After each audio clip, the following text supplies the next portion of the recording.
This is it. This is the gateway to the final battle. It's been a long road. Some would say too long. But here we are. Before we head in, I'm going to fill you guys in what I did off screen. Let's take a look. As you can see, I am now currently level 99. I am maxed out. I have grinded myself to max level, which is vastly over-leveled for what this fight is going to be. The other thing that I did was, you actually won't see him in here, I do have a mithril shard left over, but I collected every single synthesis material that we had yet to get. There weren't that many, but I made sure to get them all. We have not gotten the Ultima weapon, as the Ultima weapon is a lot more difficult to get. However, for Donald, we have Save the Queen Plus, which is his ultimate staff. We also have Save the Queen Regular, which you need to make in order to get Save the Queen Plus. So, we have those two. We also have Goofy's Save the King Plus, which means we also have Save the King Regular. Save the King Regular has item boost, and Save the King Plus has damage control, so I think Save the King Plus is definitely better, though their stats are not different. It's the ability that's better. As for Donald's, Save the Queen has Hyper Healing, which is pretty decent, but Save the Queen Plus has MP Rage, which restores MP to more MP the more damage you take, which is pretty good. As for everything else, I have maxed out every single drive form, including summons. So all of our drive forms are completely full, which means we have all of our growth abilities. High jump level 3, quick run level 3, dodge roll level 3, aerial dodge level 3, and now glide level 3. I told you that final form has glide. Well, you get that as a growth ability. A gross ability, yeah. Here's a look at all of our abilities that we have going. So we have all of our action abilities. The only action abilities we do not have equipped are the auto abilities and Trinity Limit. As Trinity Limit is, it's useful, but it's currently not useful to us here. All of our growth abilities. A lot of our support abilities. Obviously some we haven't taken, but I opted to not choose Form Boost because we will not be using Drive Forms in this current battle. Berserk Charge is a new ability we got off screen, I think. Increases our strength by 2 when we're out of MP, which is pretty good. Usually you're out of NP after you cast Cure, so it's a good way to sort of cure yourself up to full and then hit back really hard. Combination boost, experience boost. The way that I actually went about doing all of the fights. Actually, we don't need draw and lucky. We could use this extra MP to put in Thunder Boost, which we do use Thunder. But the way I went about doing leveling up, and I actually leveled up very quickly after I started implementing this. No, not right now. We'll just have 10 left over, I guess. People will persecute me for it. Whatever. Draw. Put in draw. A draw and a lucky. But the way that I did it was I equipped Experience Boost, and then I equipped the Keyblade Gull Wing, so that I had an extra 200% experience when defeating enemies at less than half health. Which is pretty good. Pretty easy to do, especially at this level when you have a lot of health, so half health isn't that bad. And then you equip potions if you need to heal up, like it's getting critical, like you have 1 health left. You equip potions, without item boost on, and the potions will heal you for about 40 or 50, so you won't get to max health. And then you can take like a hit or two and get back down into the critical mode so that you can get the extra experience. Very fast leveling. I gained like 3 to 5 levels every time I went up the entire castle. So let's talk to everybody while we're here, and then we'll do one more thing before we head in. The Kingdom Hearts opened the door to Xemnas. We can't let this chance slip by. It's gonna be a tough fight, but we can do it.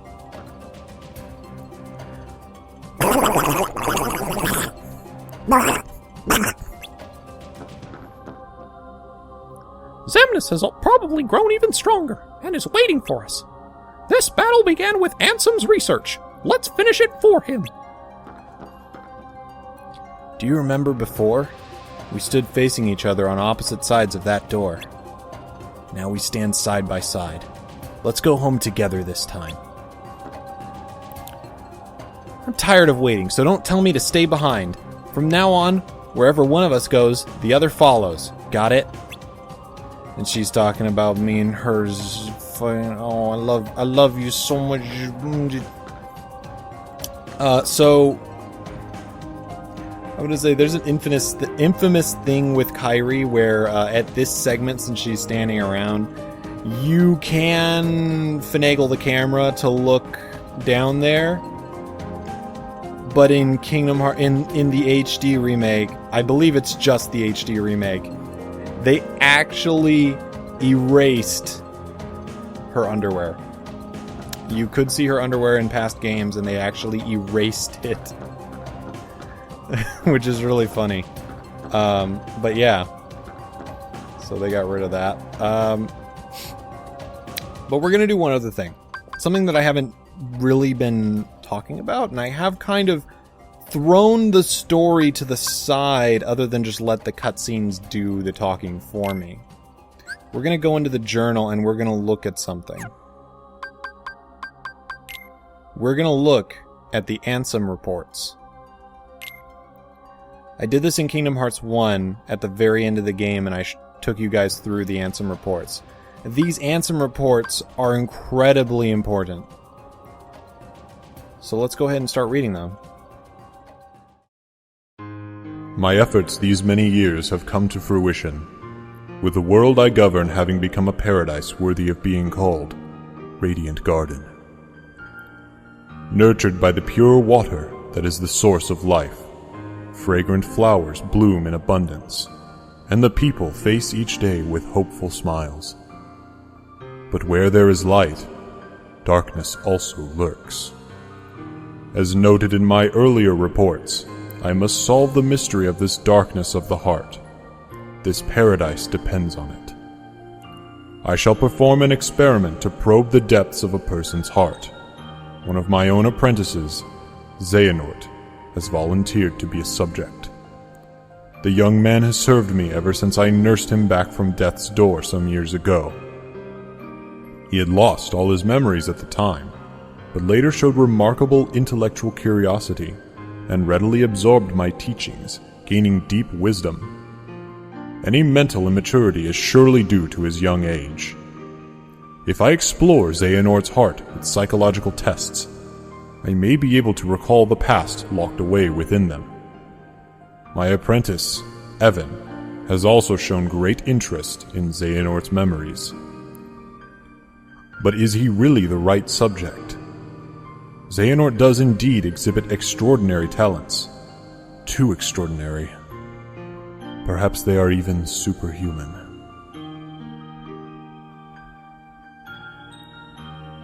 I have made a grave mistake. My study of the darkness of the heart began with a simple psychological test, and quickly snowballed. Spurred on by my youngest apprentice, Ienzo, I constructed a massive laboratory in the basement of my castle. Unbeknownst to me, my 6 apprentices then began collecting a large number of subjects on which to perform dangerous experiments into the darkness of the heart. As soon as I found out, I called my apprentices together and ordered them not only to cease their studies, but to destroy the results of their research thus far. What on earth was happening within the hearts of my 6 beloved apprentices? While pursuing the mystery of the darkness of the heart, Could they themselves have strayed into the depths? Yet I remain the most foolish of all, for having begun these experiments. We are not meant to interfere in the depths of another's heart, no matter what our reasons for doing so. And my error plunged me into despair. A visitor from another world soothed my dejected soul. A tiny king named Mickey came wielding a legendary key, the infamous Keyblade, said to bring both chaos and prosperity to the world. He was very knowledgeable on many topics, and we deepened our friendship as we conversed companionably. Upon his advice, I decided to review the data obtained at my basement lab. That is when I discovered the Ansem Reports. Though they bore my name, the only one I had written was number 0. Apparently, he had gone on to pen numbers 1 through 8 himself. Yes, the first subject in my foolish experiments.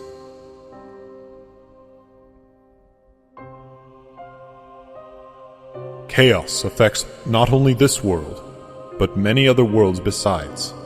In the Ansem Reports, my apprentice Xehanort had written under my name. I found the records of his hideous experiments along with his hypothesis about the door that had appeared out of the darkness in my basement. All living things have hearts, and all hearts hold darkness deep within. Worlds are no exception. If a world is a being, the heart it holds must be colossal, and the darkness at its core must be monstrous indeed. Did Xehanort pass through that door in an attempt to contact the Dark Realm? No. Not only Xehanort. It appears my other 5 apprentices, believing it was for the sake of research, stared deep into the darkness and were pulled into it. Evan, Ienzo, Bragg, Dylan, and Alias. They have ceased to be human. I, too, have had everything taken away from me, banished to a hollow realm of nothingness. What is Xehanort hoping to gain with my pilfered existence? Will my people cease to smile? If the light of hope has been extinguished, I shall henceforth walk with darkness as a friend. Here in the realm of nothingness to which I have been relegated. Darkness in the midst of nothing. Darkness in zero. Thus, I shall be known as Diz, discarding the stolen name Ansem, and going in search of revenge. The distant days spent in that beautiful paradise are an illusion to me now. How long have I been here, banished to the realm of nothingness? It is only by relying upon my anger and hatred that I have been able to retain my sense of self here, where all existence is nullified.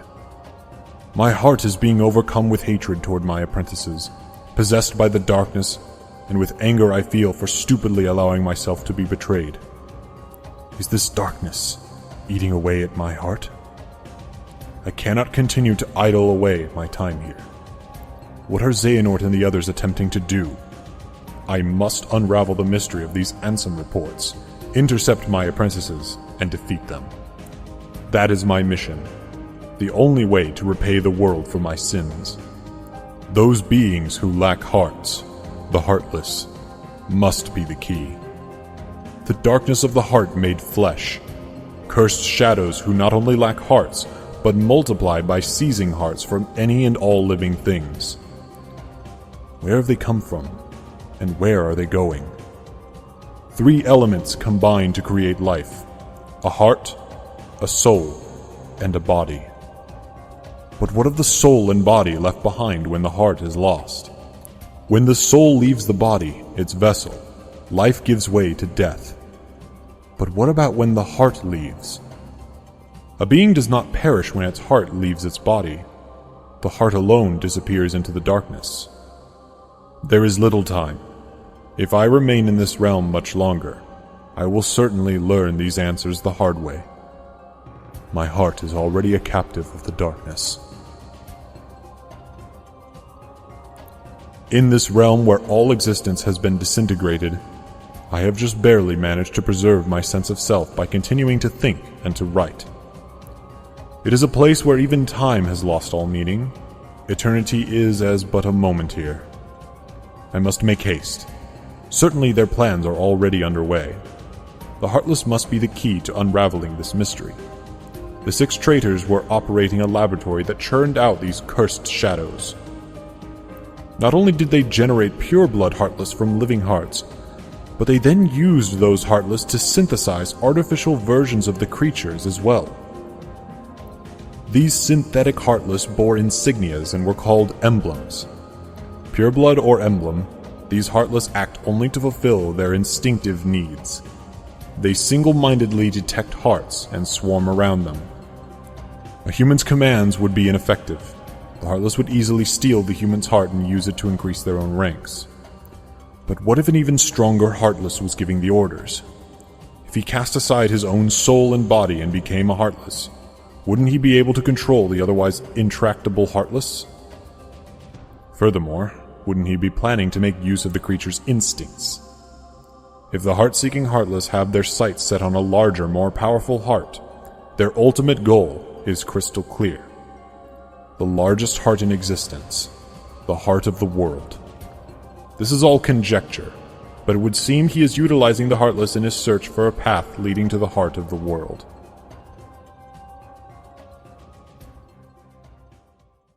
My choice to befriend darkness here in the midst of nothingness was a sound one.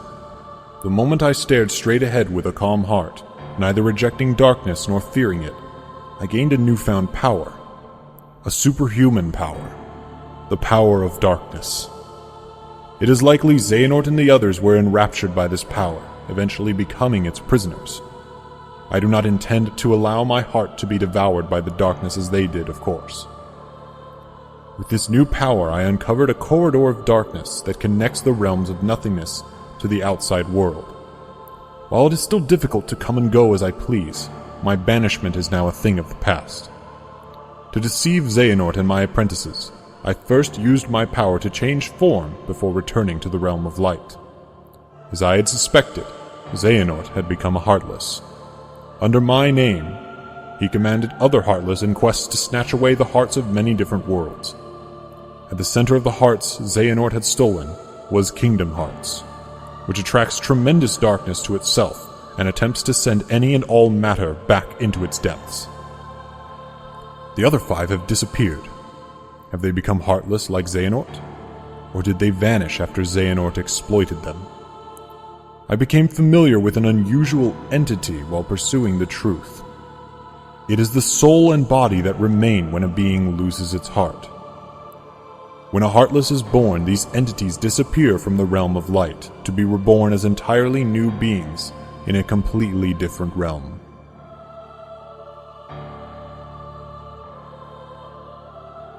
While beings born of darkness and those lacking hearts may find them convenient, it is dangerous for others to make much use of the corridors of darkness. Darkness erodes the heart. In search of a place to proceed with my research and planning away from prying eyes, I found myself in Twilight Town. It is a quiet village, forgotten in the chasm between light and darkness. I situated myself in the basement of an abandoned mansion standing beyond the woods. My underground research resulted in one new discovery after another. When a Heartless is born, the body and soul left behind are reborn into this world as a different being. They possess different intentions than their Heartless brethren, and while it is unclear that these sentient things are after, it would appear they are responsible for much bedlam in the world. My erstwhile friend the king and his subjects, along with a hero wielding the Keyblade, are battling the Heartless even as a new threat approaches. This new threat, they have given themselves a fitting name, I suppose. These non-beings, nobodies. A great number of nobodies have lost human form, as have the Heartless. Yet the nobody born of someone with a strong heart retains its shape, with but the faintest visible changes. It appears my betrayers have retained their human forms as nobodies, and are gathering more followers in hopes of furthering a new scheme. Organization 13, formed of 13 nobodies with my betrayers at its core, has divided into 2. They are said to be carrying out some sort of research. Seeking to uncover the plans of this organization, I have decided to head for where 6 of its members have gathered, towering over the outer limits of the realm between darkness and light. Castle Oblivion.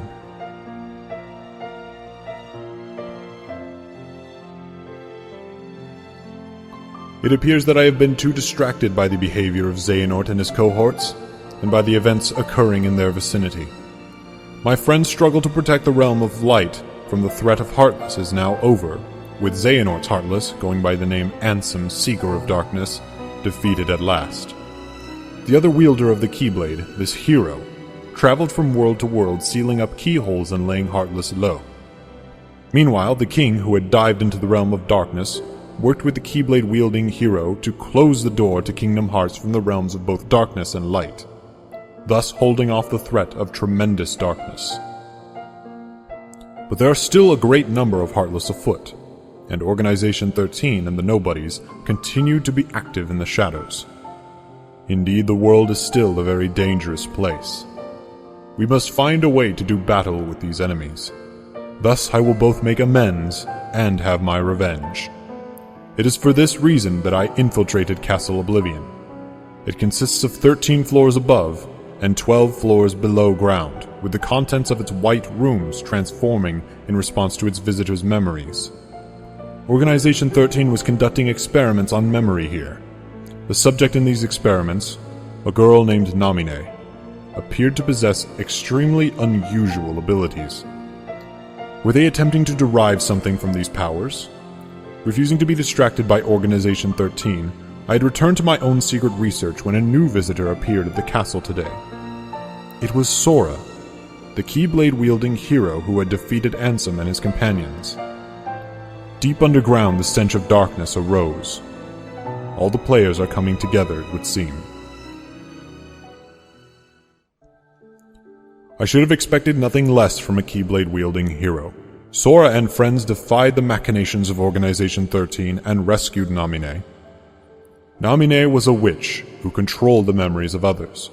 Most likely these powers were achieved through a special process when she was born. Namine is a nobody, created when a young girl's heart left her body. Yet she has no corresponding Heartless.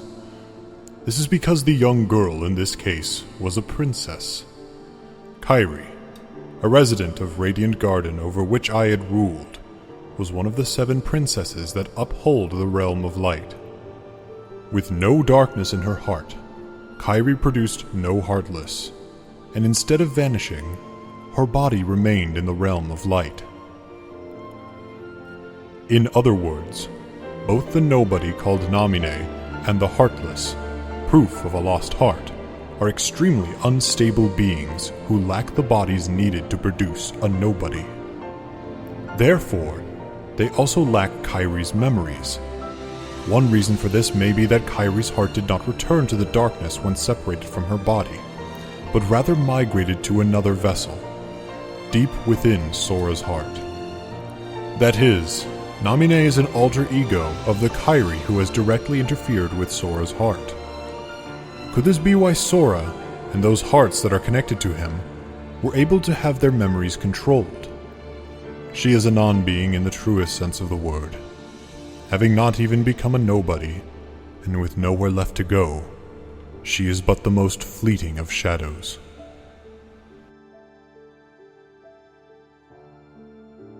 Sora went to sleep in order to recover the memories he lost in Castle Oblivion. It would take quite some time to bring back all the memories he had created in his lifetime, but Organization 13 held sway over Castle Oblivion. Sora would need to be kept someplace more secure. I persuaded Namine to move the slumbering Sora to Twilight Town for safekeeping. Namine. As I have written here before, she is a most unusual being. Born of the same process as a nobody, but lacking virtually all the elements of a nobody. Perhaps she continues drawing in hopes of capturing that which she lacks, the memories of others, especially Sora. I have arrived at a hypothesis. I believe that Namine was born as a special type of nobody when Sora attacked himself with the Keyblade, causing his and Kairi's heart to leave their bodies simultaneously. Namine emerged as Kairi's nobody, but the body and soul necessary to exist as a nobody belonged to Sora. When a person's heart is stolen, a Heartless is born with no sense of self, and the body and soul left behind give rise to a nobody. But what if one willingly releases one's heart from one's body? Sora and Xehanort retained their selfhood even after becoming heartless. Then there are Kairi and Namine. Kairi was exceptional for having had no darkness within her heart. Also exceptional was that her heart, once freed, migrated to a new vessel, Sora. The combination of these two theoretically unlikely exceptions may be behind this anomaly. There are matters I must attend to while Sora is sleeping. A new ally has appeared on the scene, Riku.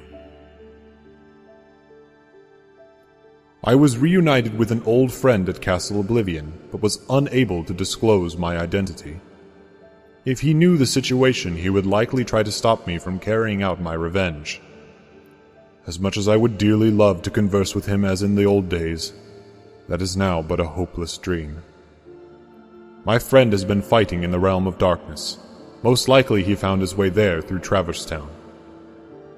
Like Castle Oblivion, that village also rests in the cleft between light and darkness. It consists of the remnants of worlds whose hearts have been stolen by the Heartless. It is where those who have barely escaped the destruction of their worlds eventually find themselves. This realm between is quite unstable, with corridors of darkness appearing from time to time. Whenever a world disappears, some of its inhabitants must arrive here through these corridors.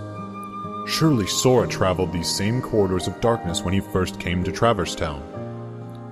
It seems my friend, fighting in the Realm of Darkness, appeared in Castle Oblivion through a corridor of darkness constructed by Organization 13. My new ally Riku also effected his return via one of these corridors. He swore to me he would give his all for his best friend Sora. In fact, Sora's memories have been slow to return. Thus I have asked Riku to bring me another Sora, his nobody. Sora is indispensable if I am to achieve my goal.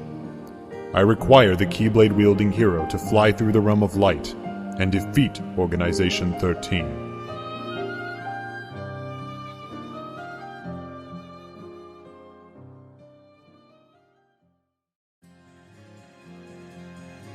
Apart from Namine, nobody's retained their memories of their time as humans. But Sora's nobody, Roxas, has lost Sora's memories.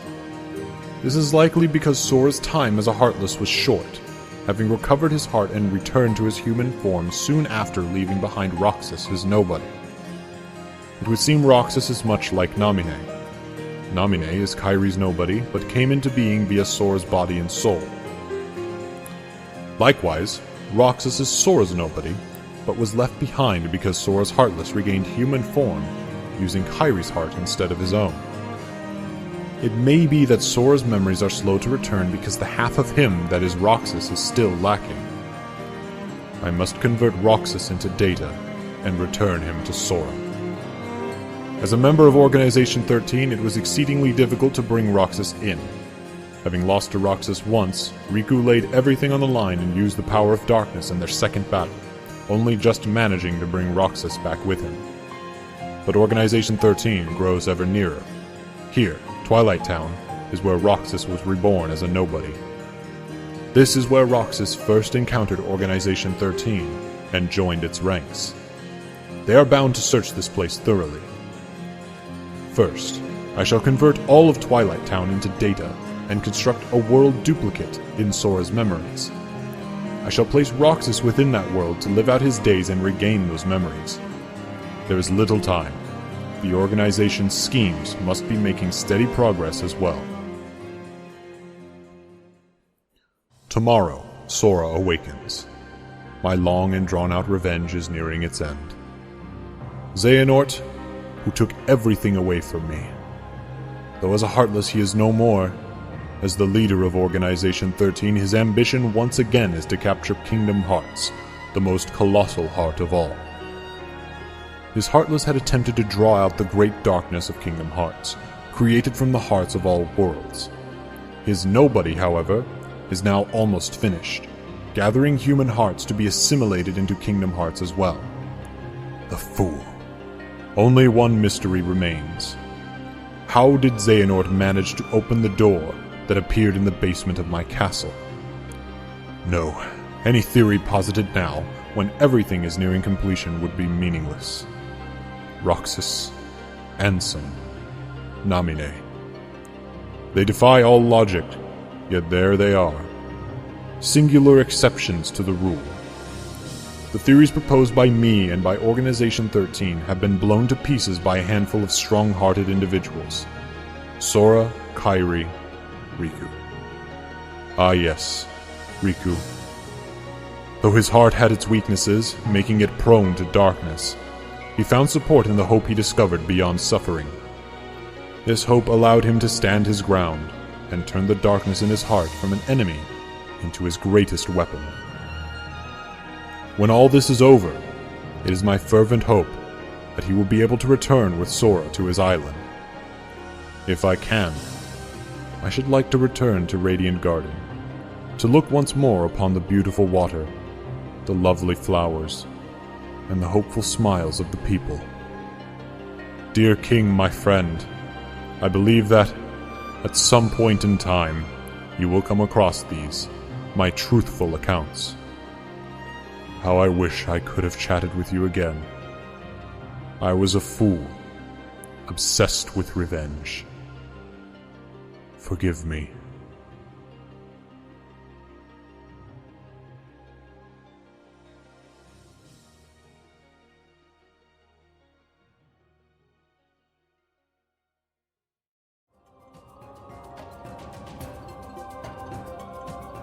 And there you have it.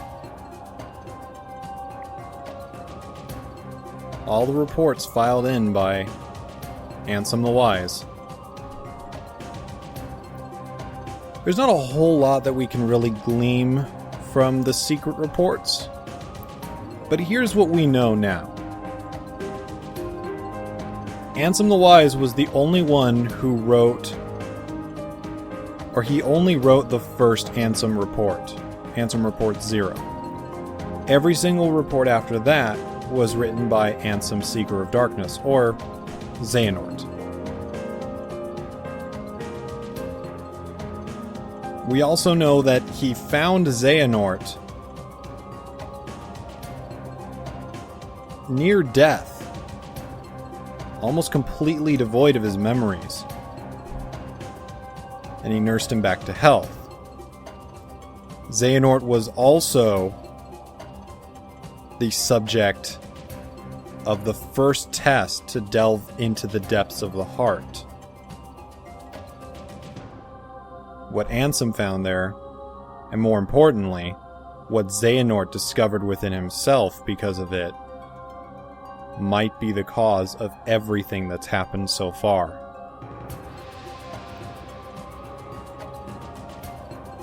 We also know that the apprentices of Ansem turned on him and sent him into the realm of nothingness. And Ansem, being desperate and angry, discovered the power of darkness and used it to escape and fuel his revenge.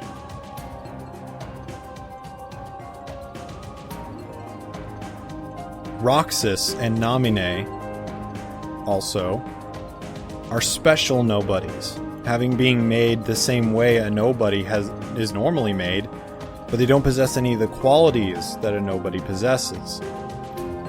They both do not possess the body of their original being.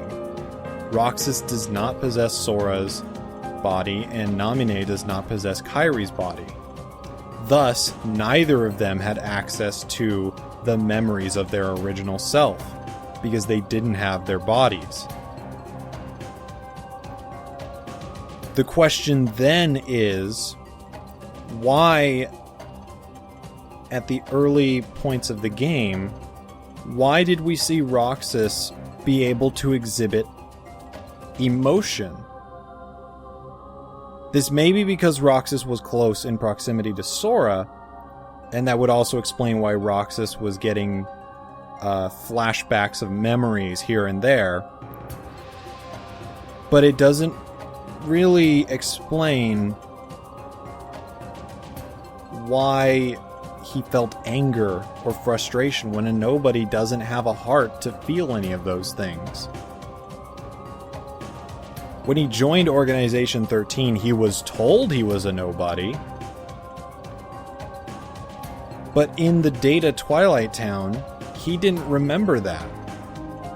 He didn't remember that he was a nobody. He didn't remember that he had joined Organization 13. He didn't even know what nobodies were. And yet he still exhibited emotion. And that wasn't him accessing Sora's memories to pretend that he had emotion. He didn't even have Sora's memories. And for all he knew, the memories he was getting were dreams, as he only experienced them when he was asleep. Unfortunately, that question will not be answered in this game, and any questions beside that will also not be answered in this game. Kingdom Hearts 2 has raised a lot of questions for the story, and sort of punched a lot of holes into the lore, and is going to leave a lot of phantom areas that we're not going to be able to figure out until later entries in the series. Even then, me personally knowing things that happen later down the line, they're not going to be answered for a long time. We'll be exploring the rest of the series at a later time, of course, but for now we have something else to do. We have to stop Xemnas. If we don't, he's just going to create another Kingdom Hearts and wreak havoc on the world, and we can't let that happen. So we're going to do what we were destined to do. What we were told from the very beginning of the first game. We are going to be the ones to open the door.